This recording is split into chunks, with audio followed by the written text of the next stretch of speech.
Donald ট্রাম্পের শপথ অনুষ্ঠান এবং সার্বিক বিষয় নিয়ে জানাতে যুক্তরাষ্ট্র থেকে সরাসরি যুক্ত হচ্ছেন নিউ হ্যাম্পশায়ার হাউস অব রিপ্রেজেন্টেটিভের সদস্য আবুল বি খান। মিস্টার খান, ট্রাম্প তো শপথ নিলেন, কি ঘটতে যাচ্ছে যুক্তরাষ্ট্র এবং পৃথিবীর ভবিষ্যতে? আরেকটা প্রশ্ন করতে চাই, ট্রাম্পের শপথ অনুষ্ঠানে এবার ধনকুবেরদের উপস্থিতি বেশি দেখা গেছে, এর কারণ কি বলে মনে করছেন? আর একসাথে আরেকটি প্রশ্ন আপনাকে করে রাখতে চাই, ট্রাম্প প্রশাসন দায়িত্ব নেওয়ার পর বাংলাদেশের সাথে সম্পর্ক কেমন হতে পারে? থ্যাংক ইউ আমাকে আপনাদের অনুষ্ঠানে ডাকার জন্য। আপনার মাধ্যমে আমি বাংলাদেশের সব দর্শকদেরকে শুভেচ্ছা জানাই।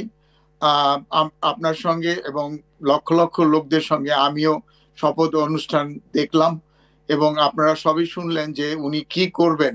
ওনার ক্যাম্পেইন প্রমিস যেগুলো ছিল সেগুলো সবগুলো উনি ফুলফিল করবেন, এটা আমরা সবাই দেখলাম। উনি বললেন যে আজকে নতুন দিন শুরু হলো। আমিও মনে করি আমাদের আমেরিকার জন্য, আমরা এই দেশে থাকি অনেক বছর ধরে, আমাদের নতুন দিন শুরু হলো আজকে দিন থেকে, যে আমরা যেসব জিনিস উনি প্রমিস করেছেন ওই জিনিসগুলো হবে।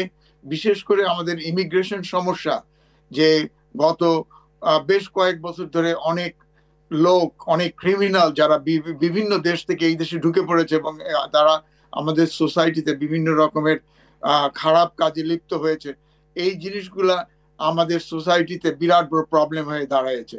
এইটা যে উনি ডে ওয়ান থেকে, আজকে থেকে উনি ইমার্জেন্সি ঘোষণা করলেন বর্ডারে, এটা ভীষণ প্রশংসার যোগ্য। তারপরে উনি বলেছেন যে জিনিসপত্রের দাম দাম কমাবেন, বিশেষ করে আমাদের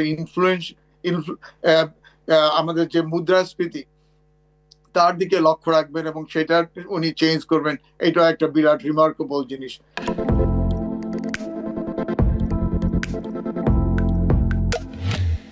এবং ওনার এক্সিকিউটিভ পাওয়ার দিয়ে যেসব জিনিস উনি করবেন আজকে থেকে, এটা মনে করেন যে রিমার্কেবল জিনিস হবে, যেটা আমরা আগামী দিনে দেখতে পাবো।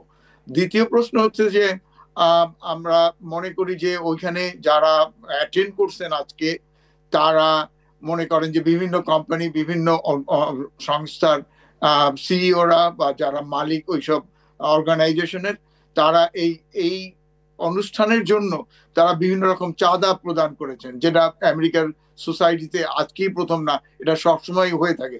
এইরকম একটা অনুষ্ঠান করতে অনেক অনেক টাকার দরকার এবং তারা সেই ফান্ড রেজিং এর জন্য তারা টাকা দিয়েছেন, যে কারণে তারা ওইখানে ইনভাইটেড হয়েছেন।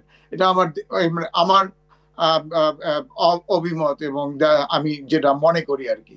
আর তৃতীয় প্রশ্ন, যে বাংলাদেশিদের জন্য ট্রাম্প প্রশাসন কি করতে পারে বা কি অসুবিধা হবে কিনা।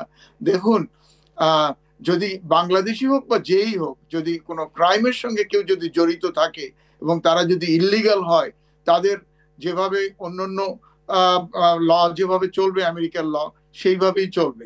এছাড়া আমার মনে হয় না বাংলাদেশিদের কোনো সমস্যার কারণ আছে বা কোনো প্যানিকের কারণ আছে। কেন, আমরা এখানে অনেক অনেক বছর ধরে অনেক প্রেসিডেন্ট দেখেছি যে যারা লফুল পিসফুল সিটিজেন, তাদের কোনো অসুবিধা হওয়ার কথা না, এখনো না, আগামী দিনেও না। কাজেই আমরা সবাই দেখছি প্রেসিডেন্ট ট্রাম্প কি করেন। আমরা সবাই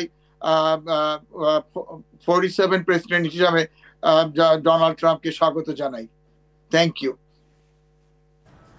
জনাব আবুল বি খান, আপনাকে অনেক ধন্যবাদ ট্রাম্পের শপথ অনুষ্ঠানের সার্বিক বিষয় আমাদের জানানোর জন্য।